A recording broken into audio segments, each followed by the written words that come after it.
సమాజంలో జంతు ప్రేమికులు, పక్షుల ప్రేమికులు చాలా మంది ఉంటారు. అవి కనబడితే ఆనందపడతారు. కొందరు ఇళ్లకు తీసుకువెళ్లి పెంచుకుంటారు. అయితే ఎండాకాలంలో మూగజీవాలు చాలా ఇబ్బందులు ఎదుర్కొంటున్నాయి. సరైన ఆహారం, నీళ్లు దొరక్క నానా ఇక్కట్లు పడుతున్నాయి. గతంలో తాగేందుకు నీళ్లు, ఆహారం లేక కొన్ని పక్షులు, పలు జంతువులు చనిపోయాయి. ఎండాకాలంలోనే కాదు, ఈ కాలంలోనూ పక్షులు ఆహారం కోసం ఇబ్బంది పడొద్దని ఓ రైతు తన గొప్ప మనసును చాటుకుంటున్నారు. 5 ఏళ్ల నుంచి కొంతమేర పంటను పక్షులకు ఆహారంగా వదిలేస్తున్నాడు. కర్నూలు జిల్లా ఎమ్మిగనూరు మండలం గుడికెల్ గ్రామానికి చెందిన రైతు దేవదాస్ను స్థానికులు బర్డ్ లవర్గా పిలుస్తున్నారు.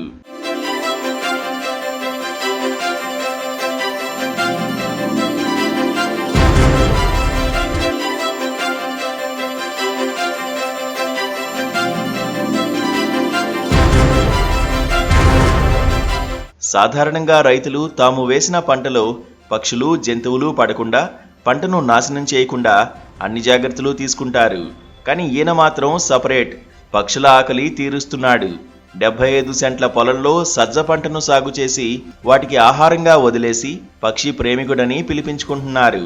కరోనా నుంచి ఈ విధంగా పక్షుల కోసం సజ్జ పంటను పండించి వదిలేస్తున్నానని రైతు దేవదాస్ చెప్పాడు. కరోనా సమయంలో ఓ వృద్ధ దంపతులు లాక్డౌన్ ఉండడంతో బస్టాండ్లో ఉంటూ ఆహారం కోసం చాలా ఇబ్బందులు పడ్డారని, వారికి తాను 2 నెలల పాటు ఆహారం అందించినట్లు చెప్పాడు.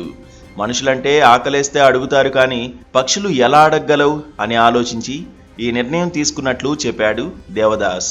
కర్నూలు జిల్లా ఎమ్మిగనూరు మండలము గుడికెల్ గ్రామానికి చెందిన దేవదాసు. నేను ఈరోజు పక్షులకి సద్దలు వేయడం జరిగింది.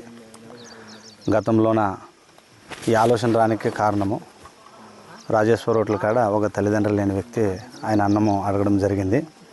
ఆ రోజుల్లోన లాక్డౌన్ 1 గంట వరకే క్లోజ్ చేయడం జరిగింది. 6 గంటలప్పుడు హోటల్లో లేకుండా ఉండడం వల్ల ఆయన నన్ను అన్నము తీసుకురాని అడిగాడు. ఆయన మనిషి కాబట్టి అన్నం అడిగినాడు. ఇవి మాట్లాడని పక్షులు అడగలేవని చెప్పేసి ఇక్కడ కూడా చాలామంది సద్దల పంట వేసిన వాళ్ళు కూడా ఈ పక్షులను కూడా సద్దలు తిన్నకొచ్చినప్పుడు చాలామంది వాటి కావులుండి కూడా పొలంలో కుసనీయకుండా బయటికి అల్లిస్తున్నారు శబ్దంతోన. ఆ విధంగా చేసే వాళ్ళకు కూడా మనము ఏమంటే పక్షులు నోరు లేని పక్షులని చెప్పేసి వాటిని మనము ప్రేమతోన ఈ విధంగా వాటికి సద్దలు వేయడం జరిగింది. ప్రతి సంవత్సరము 2020 నుంచి ఇప్పుడు 2025 వరకు 5 సంవత్సరాలు అయింది. ప్రతి సంవత్సరం నేను ఈ సద్దలు వేస్తూనే ఉన్నాను. ఇది 75 సెంట్లు పొలము. ఇది ఎమ్మిగనూరు పొలము, G+2 పక్కల. అది గుడికెల్ గ్రామము, దేవదాస్. పక్షుల ఆకలి తీరుస్తూ వాటి మనుగడకు సాయపడుతున్న ఈ దేవదాస్ను అందరూ అభినందిస్తున్నారు.